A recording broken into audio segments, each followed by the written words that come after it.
जय श्री सद्गुरुदेवाय नमः। जय श्री गणपति देवाय नमः।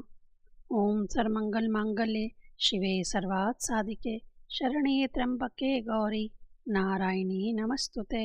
श्रीमद्देवी भागवत महापुराण चौथा स्कंद 15वां अध्याय। देवता और दैत्य के युद्ध में दैत्यों की विजय। इंद्र द्वारा भगवती की स्तुति। भगवती का प्रकट होकर दैत्यों के पास जाना। प्रहलाद द्वारा भगवती की स्तुति। देवी के आदेश से दैत्यों का पाताल गमन। व्यास जी बोले, उन महात्मा शुक्राचार्य का यह वचन सुनकर राजकुमार प्रहलाद अत्यंत हर्षित हुए।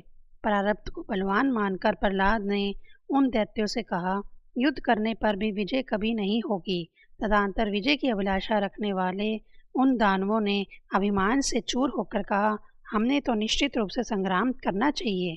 देव क्या हैं, इसे हम लोग नहीं जानते।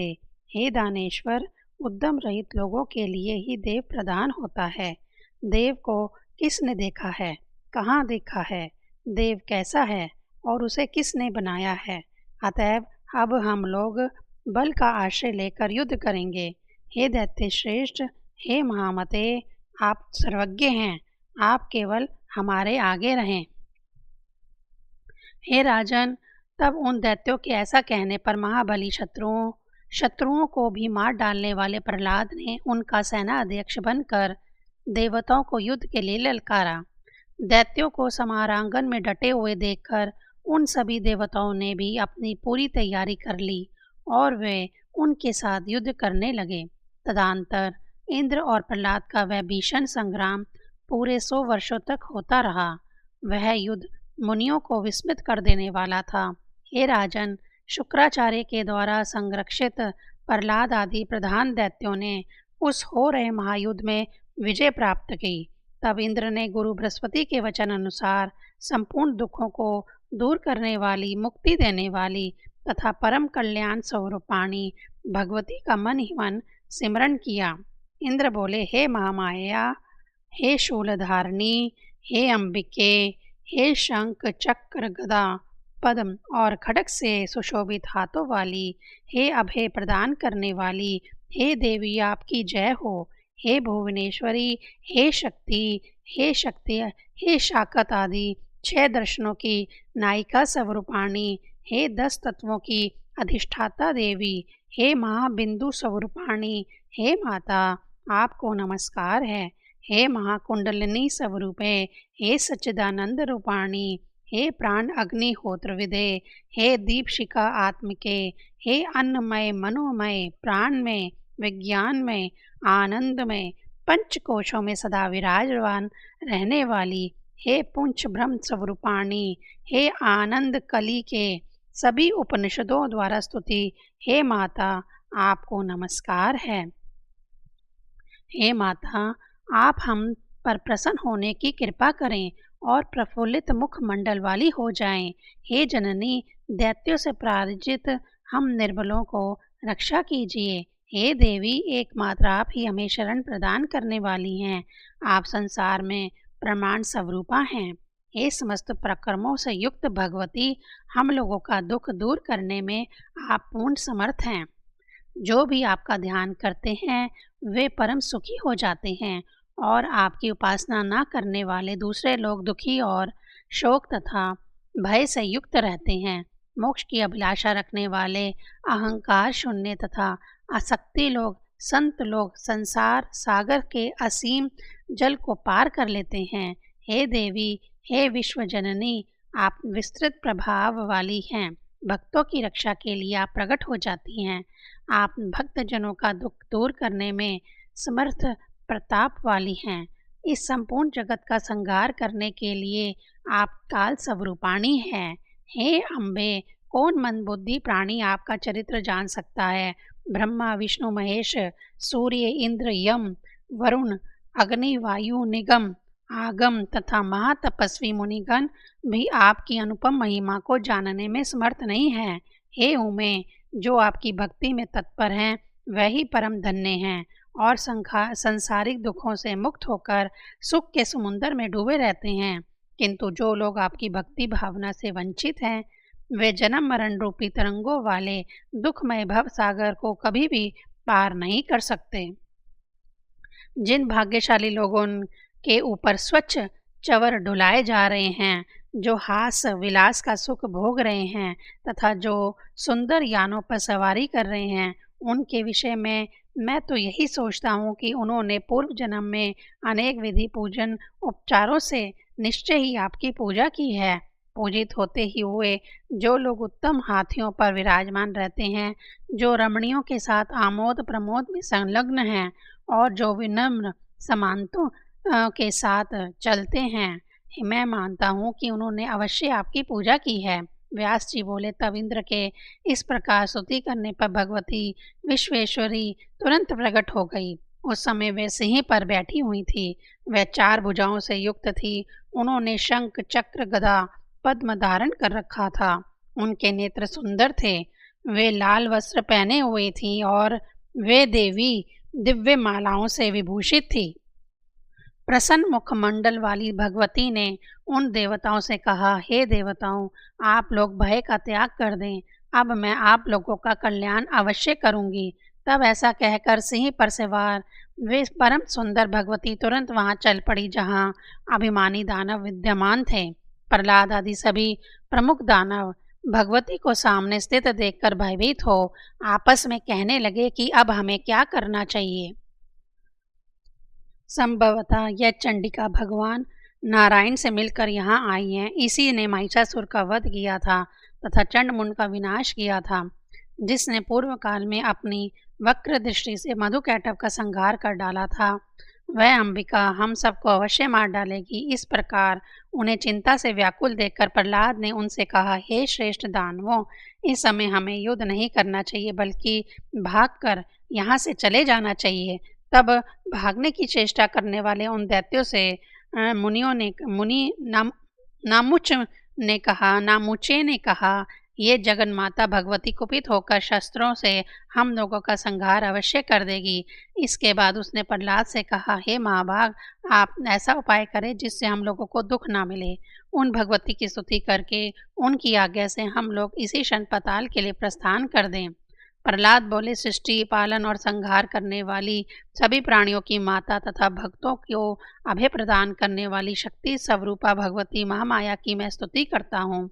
व्यास जी बोले, ऐसा कहकर परमार्थ वक्ता विष्णु भक्त प्रहलाद दोनों हाथ जोड़कर जगजननी भगवती की स्तुति करने लगे, जिनमें यह संपूर्ण चराचर जगत माला में सर्प की भांति प्रतीत हो रहा है। सबकी अधिष्ठान स्वरूपा उन ह्रीं मूर्ति धारणी भगवती को नमस्कार है।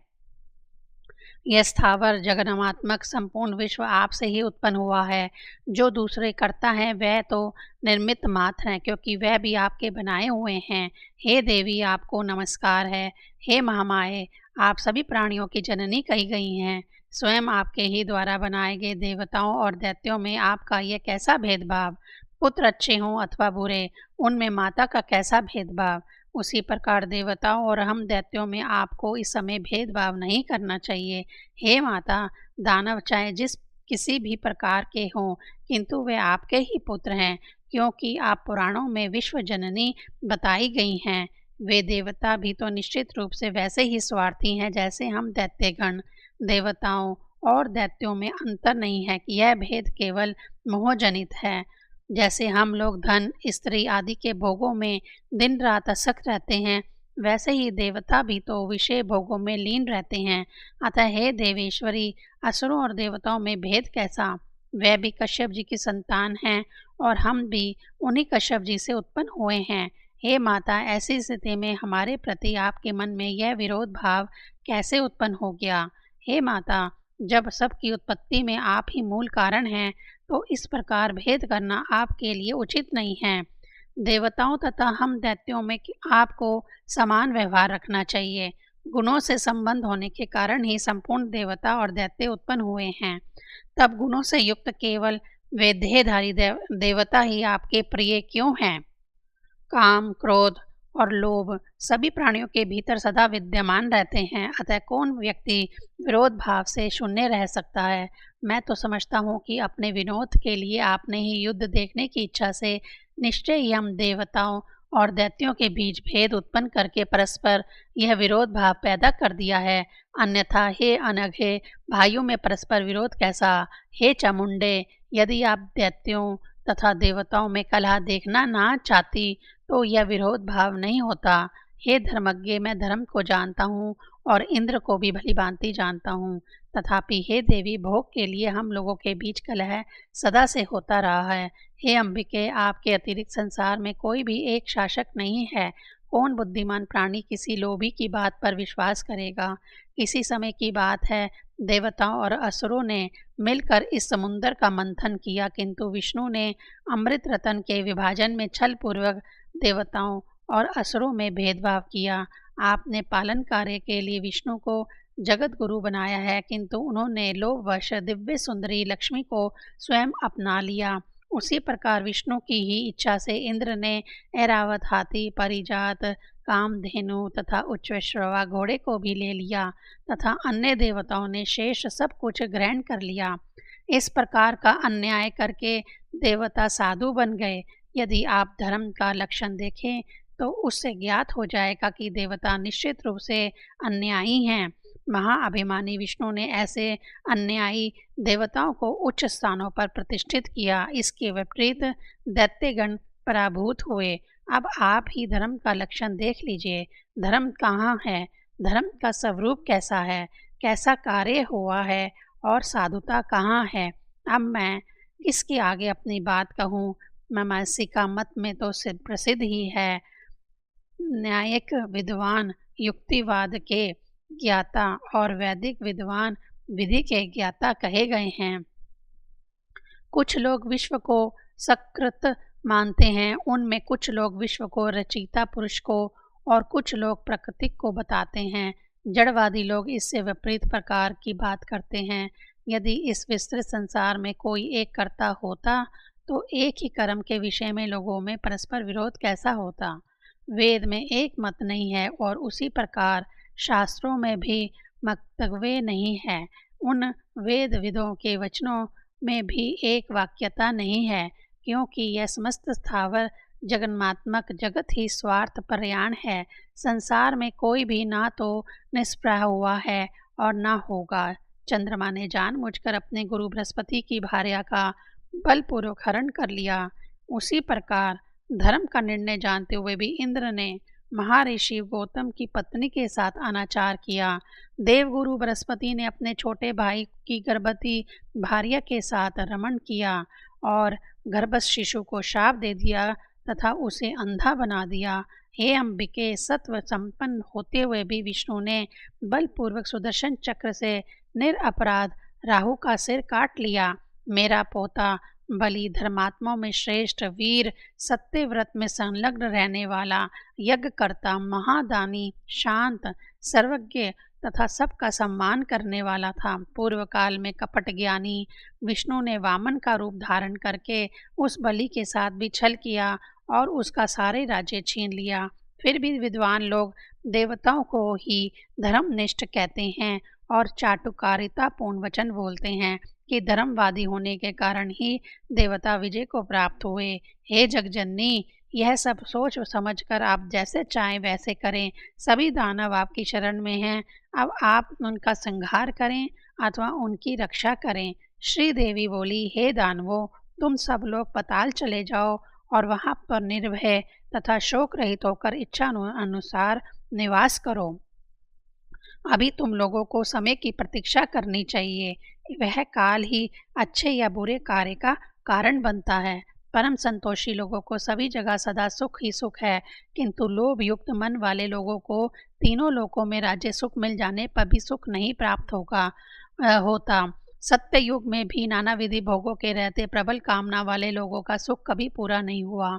अतः सभी दैत्य मेरी आज्ञा मानकर इस पृथ्वी को छोड़कर अभी पाताल में चले जाएं और वहां निष्पाप होकर रहें।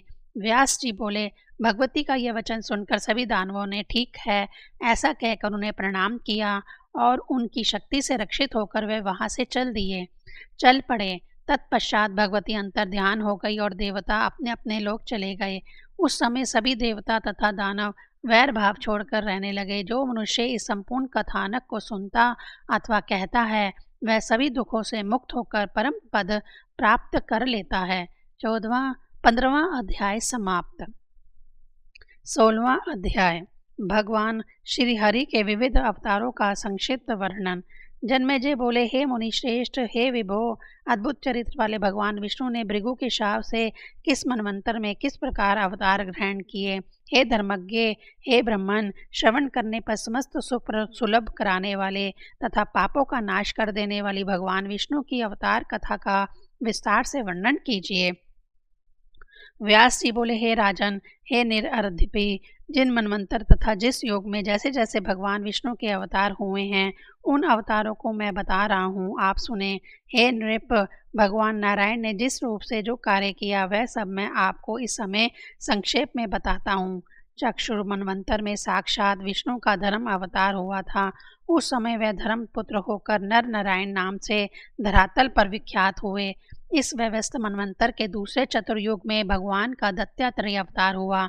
वह भगवान श्री हरि महर्षि अत्रि के पुत्र के रूप में अवतीर्ण हुए। उन अत्रि मुनि की भार्या अनसुईया की प्रार्थना पर ब्रह्मा, विष्णु तथा महेश, ये तीनों महान देवता उनके पुत्र रूप में उत्पन्न हुए थे। अत्रि की पत्नी साध्वी अनसुईया सती स्त्रियों में श्रेष्ठ थी, जिनके सम्यक रूप से प्रार्थना करने पर वह तीनों देवता उनके पुत्र रूप में अवतरित हुए। उनमें ब्रह्मा जी सोम चंद्रमा रूप में, साक्षात विष्णु दैत्यात्रेय के रूप में और शंकर जी दुर्वासा के रूप में उनके यहाँ पुत्रत्व को प्राप्त हुए। देवताओं का कार्य सिद्ध करने के लिए चौथे चतुर्युग में 2 प्रकार के रूपों वाला मनोहर नृसिंह अवतार हुआ। भगवान श्री विष्णु ने उस समय हिरण्यकश्यप का सम्यक वध करने के लिए ही देवताओं को भी चकित कर देने वाला नरसिंह रूप धारण किया था।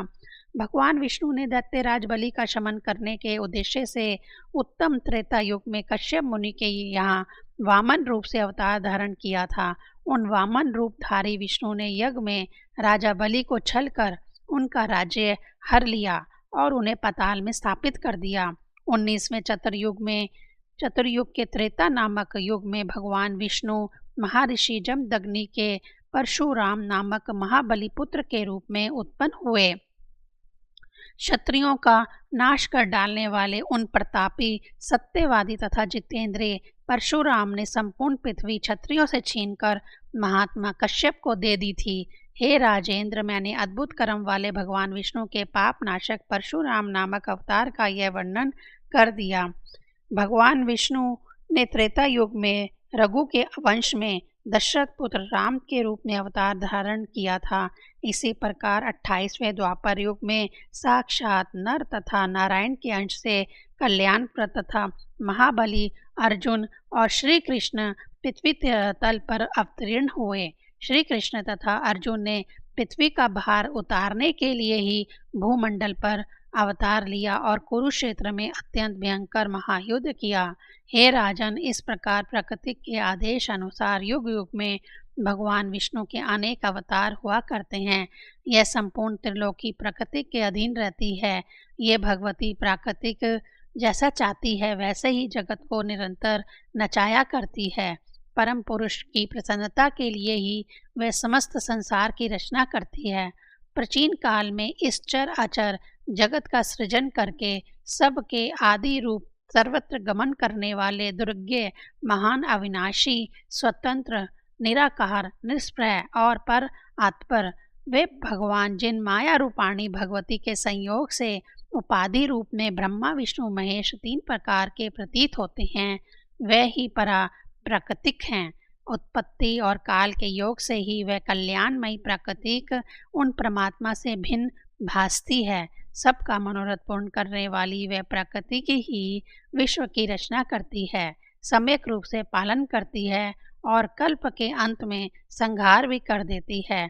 इस प्रकार वह विश्व मोहिनी भगवती प्रकृति ही तीनों रूप में विराजमान रहती हैं।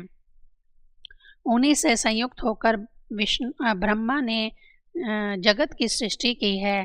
उन्हीं से संबद्ध होकर विष्णु पालन करते हैं और उन्हीं के साथ मिलकर कल्याणकारी रुद्र संहार करते हैं। पूर्व काल में उन भगवती परा प्रकृतिक ने ही कुकर्थस्थ वंशी नृपश्रेष्ठ को उत्पन्न करके दानवों को पराजित करने के लिए उन्हें कहीं पर स्थापित कर दिया। इस प्रकार इस संसार में सभी प्राणी विविध विधि के नियमों में बंध कर सदा सुख तथा दुख से युक्त रहते हैं। 16वां अध्याय समाप्त। ओम ऐं ह्रीं क्लीं चामुंडाय विच्चे।